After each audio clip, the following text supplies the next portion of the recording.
Hi everybody, thanks for tuning in. In this video, I'm going to show examples of focus with super macro underwater photography.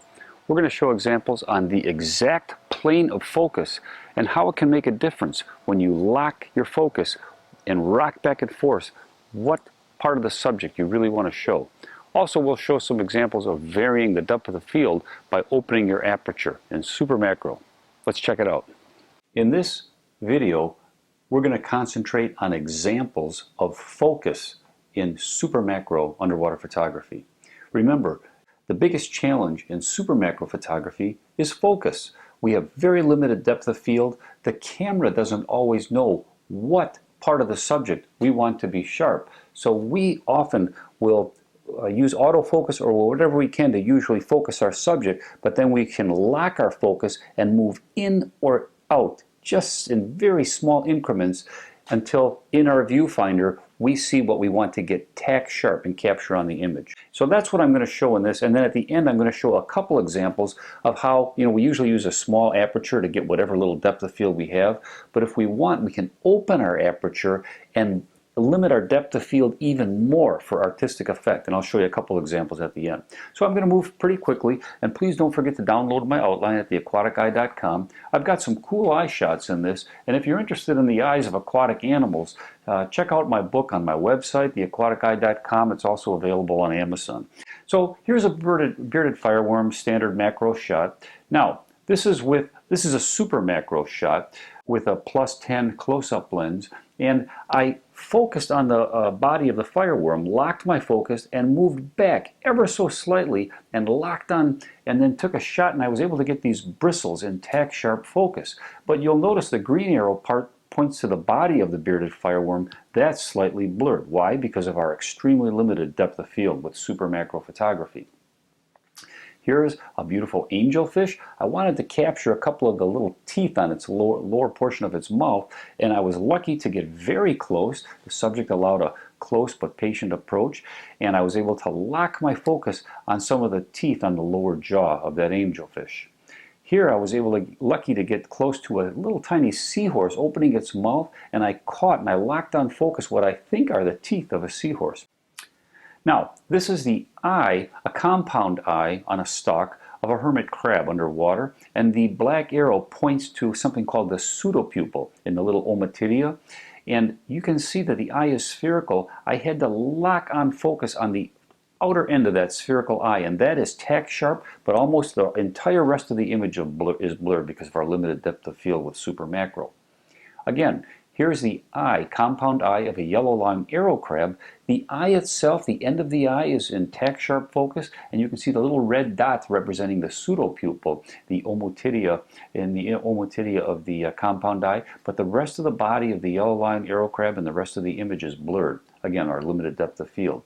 Here I made my aperture as small as possible, kept the plane of the sensor parallel to both of its eyes, and I actually was lucky enough to get both eyes of this yellow line arrow crab in focus, and you can see the little black pseudopupils as well.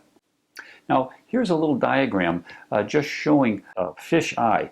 Fishes are vertebrates like humans, but the corneas are flatter since the cornea does not do any refracting underwater, and the lenses are larger and more spherical. The light comes through the cornea, passes through the lens, and hits the retina, then goes back to the brain through the optic nerve. But the purposes of this, just concentrate on where the cornea, the lens, and the iris are. So the cornea is obviously in front, the lens is behind it, the equator of the lens is behind the iris is behind the cornea. Here's a shot of a porcupine fish eye. The green arrow points to the edge of the cornea, the black arrow points to the edge of the spherical crystalline lens. Here's a super macro shot of a seaweed blenny. Again, the green arrow points to the edge of the flat cornea, and the black arrow points to the edge of the spherical crystalline lens.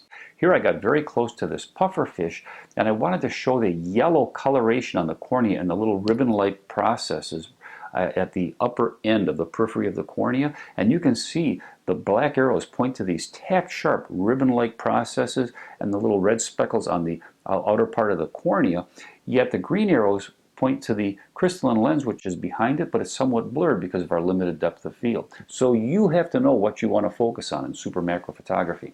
Here's an image from above showing corneal iridescence, the blue speckles in the cornea of this balloonfish, which provides sort of a sunshade. Now, here is a view of corneal iridescence from a side view, from in front, okay? This is a scorpion fish, and I focused on the iris. That's what the autofocus locked on, but then I locked my focus and I came back a little bit. I came out a little further from the fish and I focused on the corneal iridescence. The green arrows point to the little opacities in the cornea, and you can see how they're clear. Yet the iris, even though it's beautiful, is somewhat blurred because the iris is a little tiny bit behind the cornea. Again, because of our limited depth of field, I can only get one thing in focus, but we, the photographer, have to determine what that is, and that's why it's often helpful to lock our focus, view the image through the viewfinder, and depress our shutter when we want what is in focus to capture. Now here it's showing iris detail. Here on this scorpion fish eye, I do have the beautiful iris detail in focus. You can't even see the cornea or the corneal iridescence. Now here's a shot. Here I wanted to show the edge of the crystalline lens at the equator. As you recall, that's a little bit further behind the iris. So even though I'm in closer yet to the subject, so I locked on the iris, but then I moved in a little bit and I caught the edge of the crystalline lens in that pupillary notch called the aphakic space. The black arrow shows that. It's tack sharp. But the iris, which is represented by the green arrow, is slightly blurred, again because of our limited depth of field. Here I got very close to the eye of a little tiny beautiful seahorse, and I was able to capture the beautiful iris coloration, got it from above and on an oblique angle. And the black arrows point to the iris, but green arrows point to the edge of the cornea and the crystalline lens, which are very blurred. You almost can't see them, again, because of our very limited depth of field with super macro. Now, I just want to close with a couple examples of showing how sometimes we can even open our aperture to blur the background even more. Now, this is a small shrimp, spotted cleaner shrimp, and I had my aperture small to capture as much as I could, and a good portion of it is in focus, but boy, I found it too busy, too distracting with the arms, the legs, the antenna. You can almost not notice the eyes. So I opened my aperture. Now this is a Pettersen shrimp, a slightly different species, but I opened my aperture and now almost everything is blurred except for the eyes, but I got the eyes in the same plane as the front legs and pincers, and you can kind of see, in my opinion, even though more of the image is blurred, I got a couple things in focus that kind of pops out at me more. Again, here's a super macro shot of the cornea and lens from an above view of a scorpion fish. The green arrows point to the iris and to the corneal iridescence. The black arrows point to the edge of the lens and the cornea. And it's relatively sharp, although not everything is tack sharp because of our limited depth of field. So I decided to open my aperture, and I just wanted to capture the edge of the crystalline lens of the cornea, which are in the same plane. And I got lucky. I locked on my focus and I depressed the shutter after I manually moved back and forth a little bit.